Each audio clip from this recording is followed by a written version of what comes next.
I started plant-based sushi during university actually. So I originally sent a survey around on Facebook where I asked people like, where do you get your vegan sushi at this moment? And I got all these answers like, yeah, I just go to, a normal sushi restaurant and just order cucumber maki or carrot maki or avocado. And I thought, you know what, I think we could do something better. So from those surveys, whenever someone gave an answer, I'd always ask like, do you want to leave contact details so that I can contact you for in the future, perhaps I'll organize an event. I was able to use those email addresses to invite people to like a plant-based sushi pop-up dinner experience, and I would just host them whenever I had time.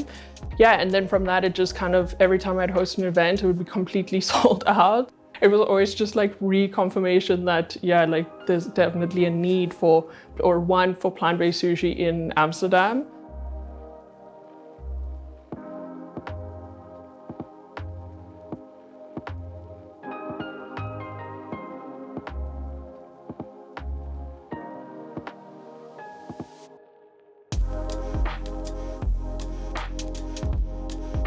Looking for restaurants based in Amsterdam is exceptionally difficult. Our finances were not so good, so I didn't really have any money, I would say, at all. But I really had to say yes to the space. Like I couldn't say no and like wait for financing and then wait for another space to come.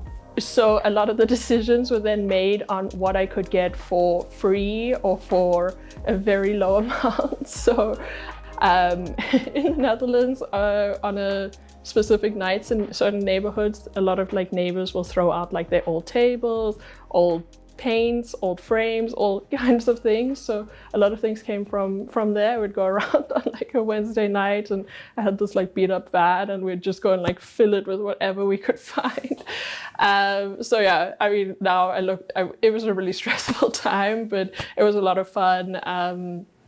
My parents came out to help. They have a lot of experience in building houses and these kind of things. So they were like able to help with a lot of things. So we were able to do things way cheaper because it was myself, my girlfriend and my parents like actually physically doing all the work. So all our neighbors still come in and tell us like, oh, you've made it so nice and like you've really transformed the space and it's so welcoming now. And yeah, so, and it's cool that it went from like very meaty snack bar right to like all vegan sushi as well. Like, yeah.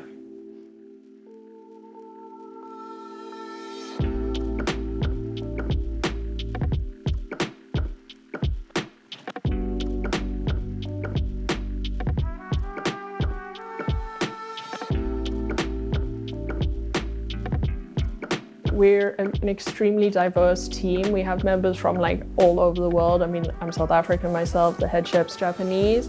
We're often inspired by different cultures from like members of the team or from different areas of the world. We've had like an Ethiopian roll for a while, and like Italian roll. And then in terms of what we do with vegetables, we try to do like quirky things, like we marinate tomato, for example, and then if you peel it, it can look just like salmon or tuna or something on a nigiri.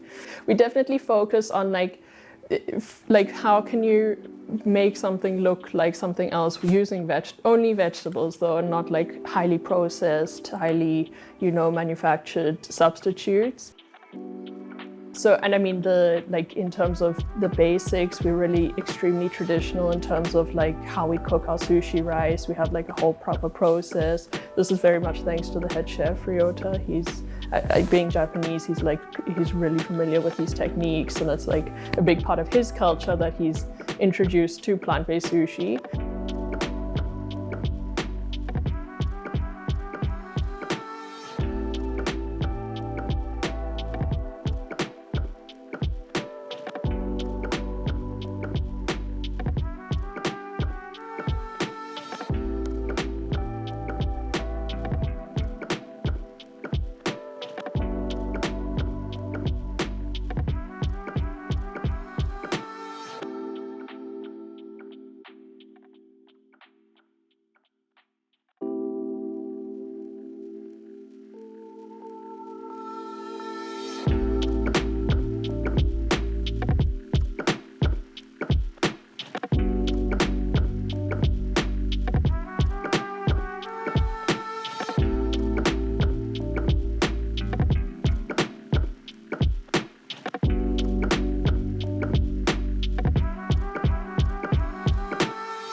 I would like really emphasize the importance of like people going to eat at smaller restaurants where you walk in and like the owner is still there, you know, and like you do recognize the staff, you know.